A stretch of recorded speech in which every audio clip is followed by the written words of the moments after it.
Nako mga kababayan, Senador Marcoleta. So, in-interview ng Bilyonaryo News mga kababayan.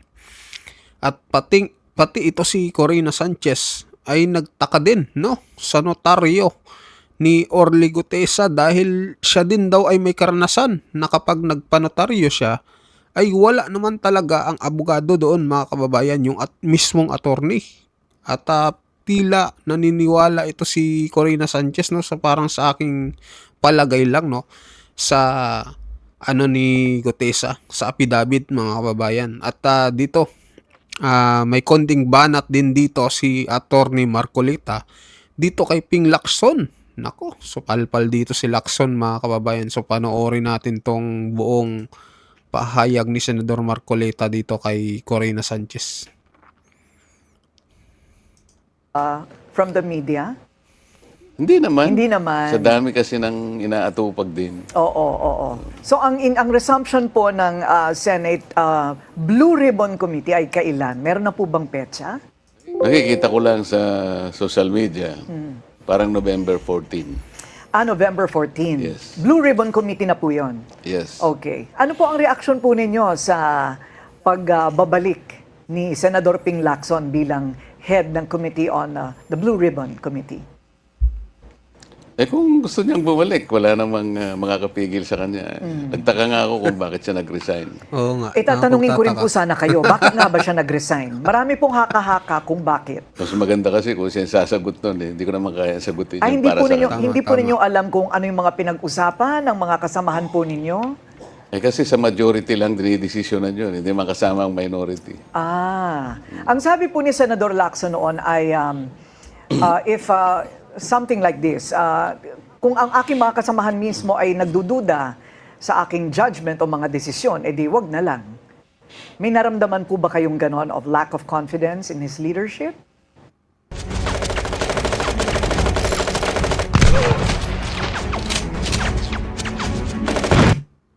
Nagsimula siguro nung sabihin niyang almost all senators had insertions. So many of his colleagues in the majority perhaps were unsettled by that statement.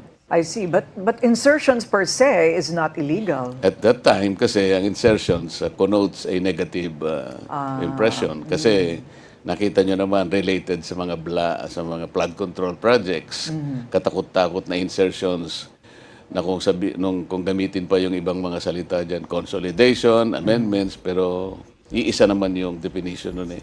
Basta naglagay ka doon na originally wala sa NEP.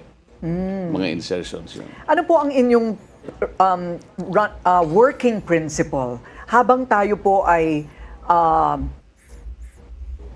pumupunta po dito sa lugar kung saan lahat ay akusasyon bago ito mapatunayan? Nalulungkot ako. Kasi tingnan mo na lang si Orly Gutesa. Sa aking palagay ay isa siyang mabuting tao. Sapagkat nakita ko sa kanya yung paninindigan niya. Orly Gutesa is very credible. He has nothing to gain here. He has everything to lose. Bakit naman siya yung pinipilit na gisain at sinasabi na di umano ay fraudulent yung pagkakanotaryo ng kanyang sworn statement? I don't think he has the capacity to falsify. Saan siya kukuha ng stamp?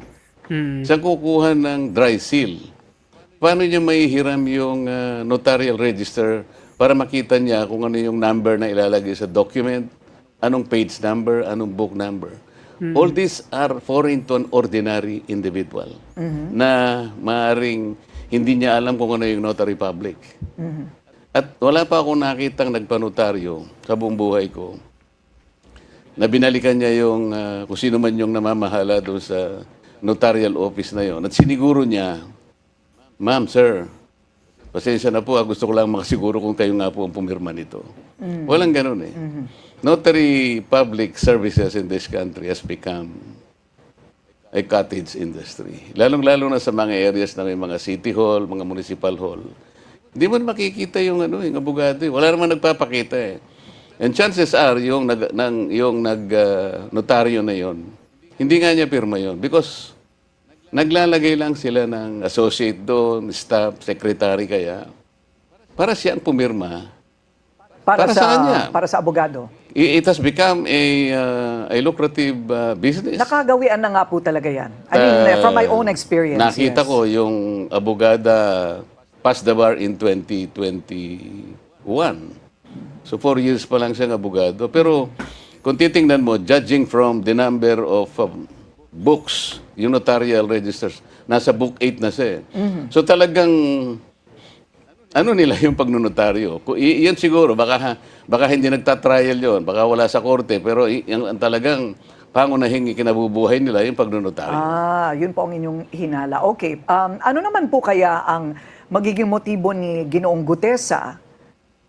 Either way, ipeke o kaya yung magsabi ng totoo? Bakit niya nanaising ipeke pa? Nagmamadali siya. Kasi nung makita ko siya, alam mo yung pagpapanotaryo, wala naman sa isip niya rin siguro yun eh. Para sa akin lang yun. It's an added assurance sa akin. Totoo yan nasasabi to. Kumbaga, siguro maski ikaw siguro isipin mo rin. Sige nga, kung talagang buo ang loob mo. Kasi mabigat naman yung accusation niya. Talagang, he is connecting the dots between Saldico and Martin Romualdez. And nobody did. Siya lang. So para sa akin lang yun. I want to satisfy myself that this guy is a true person. So sabi ko, may time ka pa naman. Sabi ko pa kay Mike, pakitulungan nyo na lang. Nagmamadali ako, babalik ako sa Senate. Kasi habulin ko yung aking 3 o'clock Former session. Senator Mike Defensor. Congressman. Congressman, yes. Yeah. So umalis na ako. Then bago ko umalis pala, sabi ko, okay, kung buo ang loob mo, Orly, bukas ang hearing. At sana before 9 o'clock, nakapasok ka na sa Senate. Which he did. I think Senator Ping even monitored the CCTV na-interview siya somewhere. Sabi niya, pinakuha ko yung CCTV and I saw that Gutesa was fetched from the guards area at 8:27 and he was whisked into the office of Senator Marcoleta. Pagkatapos noon, after 30 minutes yata to about 1 hour, sabi niya, dinala siya sa lugar na kung saan yung mga maghihiring. Ganong kalawak kanya yung kinalaman ni Senator Marcoleta. Hindi ko malaman kung ba't niya sinabing ganong kalawak.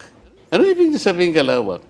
Kaya tinatanong ko lang, mas a chairman of the Blue Ribbon Committee, tingnan pa niya sa CCTV kung sino yung pumupunta sa mga opisina namin. Can I also do the same to him? Like, I want to see on a daily basis, who are the people, who are the personages coming to his office. Baka hindi rin niya na mabutihin. So you took offense. I took offense because I don't think this is the job of a senator. Much less kung ano yung rapport niya sa kapwa niya, senator. So, meaning you took it to mean that he may be suspecting that this was all your orchestration. Parang ganon. Parang ganon. Hindi ba siya magkasya na pumunta na lang yung tao? Why would he look into the CCTV? Well, at that time, you were the Blue Ribbon Committee chairman. He was already. He was Blue Ribbon. already. Hindi, out na ako. So, palagay po ninyo Hindi bakit... lamang yun eh. May nagsabi pa sa akin na tinignan din lang yung CCTV doon sa Seascape. Isang Chinese resto na nandun yung Golden China. Kasi sinabi ko, before I presented Gutesa, kinuwento ko yung antecedents. So sabi ko, tinagpo ko siya para malaman ko talaga, nagmamadali ako. So tinignan nila siguro yung time frame. Parang tumama yata yung time frame dahil hindi man ako talaga nagtagal. So mukhang hindi nila ipipresent yung Seascape. Because napansin nila, tama na, nagpunta siya, tapos bumalik din. Okay, just to summarize so far, ito pong nangyari sa pagnonotaryo ay teknikalidad at gawain na talaga. That I can confirm because from my own experience, It's a common nangyayari po practice. talaga. Yes, it is a practice. And parang walang basihan ang sinasabi nila na kayo po ang nagpakana ng buo at nag-choreograph ng buong Gutesa episode. Hindi lamang yun. Dapat mag-umpisa doon sa anong motivation. Ikaw na rin ang nagsabi. Anong motivation naman ni Gutesa? Nagmamadali. Mag-iimbento siya ng stampad ng notarial details ng abogada. Nanghiram siya ng dry seal. Pagkatapos nanghiram siya ng notarial register para makuha niya pati yung stampad ng lugar yung Manila. Gaganunin mo ganyan para Bakit niya gagawin yun? Pinakamadali para sa kanya, magbayad lang siya kung magkano yung sisingilin sa kanya, kung 200, kung 300, up to 500 pesos. I think that's the better and easier way to do this. Why would Gutesa chose to do this in a different way? What about money? Sasabihin ng ibang tao, baka nakatanggap ng mana from heaven. Sino magbibigay? Mas marami ba akong may bibigay kaysa bibigyan ng mga taong binanggit niya doon sa kanyang affidavit?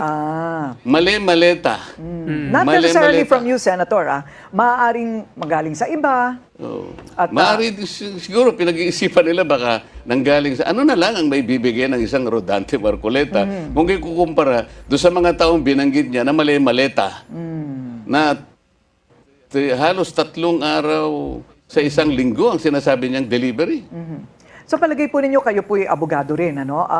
Ano po ang maaaring gamitin na corroborating circumstances or testimony dito po sa mga sinabi ni Ginoong Gutesa na pag-deliver po niya ng mali-maletang pera doon sa construction site daw? Ang unang makapagpapatunan niyan, tawagin nila yung 2 lalaki na binabanggit niya doon. Ang pangalan ay John Paul Estrada at saka Mark Tiksay. Sila daw ang nag-aabot, nag-handle pagka i-deliver na yung pera doon sa Valle Verde at bibilangin doon. Pagkatapos sa Valle Verde, dadalhin doon sa may horizon sa BGC. Sa Hyatt yata yun. At from Hyatt, ibababa nila yung dapat na ibabang mga maleta at dadalhin sa bahay ni Martin Romualdez. Yung 2 lalaki, bakit wala mang mag-isip sa kanila na tawagin yung 2? Bakit ang pinipilit ni Gisain si Gutesa? Ang balita ngayon, iniipit na rin yung 2. Naku. Nasaan nga po ba itong Ay, dalawang tinago ito? raw yung 2. Ang balita, itong 2, hindi ko alam kung yung Mark Tiksay kung nasaan, pero yung John Paul Estrada, nandun daw sa Chile at binabantayan. Saan po? Chile. Chile. Yan ang huling balita. Chile, why?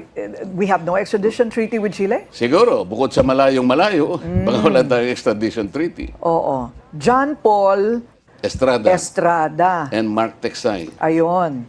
Parang ngayon ko lang naririnig itong mga pangalan ito. Nandun sa I see. Okay. Nandun sa Baka huli lang ako source sa balita. statement. Bakit? Ang unang dapat na ginawa nila, sinecure nila yung 2 na yun. Kung talagang gusto nila, tumagal kami. Halos, nung lumabas si Gutesa, hininto nila. Nag-resign ng chairman, pagkatapos, nag-adjourn kami. Pwede naman kasing mag-hearing, Miss Corina. Kasi ngayon, kahit naka-adjourn kami, nagbi-briefing kami sa ating budget. Dapat tinawag din nila si Congressman Eric Yap. Dahil binanggit niya to, siya yung nagdala ng pera doon noong December 2024. Yun daw ang pinakamarami na perang dinala. Sapagkat 46 na maleta, suitcases, na Rimowa, yung makakapal. Kaya ang bawat isang maleta ay naglalaman ng 48 million. Bakit hindi man lang nila tinawag si Eric Yap? Binanggit. Ang pinipilit nilang bigyan ng butas, yung statement, Na hindi na wala tamang- namang motivation para mameki pa si Gutesa. Why not just follow that lead? At Instead- pagkatapos, naging academic din yung Miss Corina, sapagkat alam mo naman, nung tagpo na siya ay humarap na at sumumpa na rin sa committee. And he allowed himself to be interpellated by the members. Maski si Senator Ping, sinabi niya, wala naman hindi naman nabaliwala kanya yung pala. Bakit pa tayo pumupunta dun sa Notary Public? Kinasangkapan nila yung executive judge ng RTC ng Manila para gumawa ng order na yung pirma ay talagang hindi pirma ng abogada. Why would it be a grabe, problem? no? To remedy that, can't he just redo the affidavit and do the notary the Hindi proper ba? way? Hindi Pwede ba? naman po yun, di ba? Mabuti ka pa. Alam mo yung gagawin mo. Hindi, mas lalong alam nila yung gagawin nila. Ako ayaw ko nga i-suggest sa kanila. Okay. Kasi dapat naisip nila yun. Any ordinary human being could have thought of that. Okay. Well, I'm very ordinary and I thought of it. So, I Hindi, guess, special ka naman. Hindi po. Ako po ano lang, nakikiangkas lang po ako sa inyong brain waves. Okay, so the other question would be, nasaan si Gutesa ngayon? Where is he?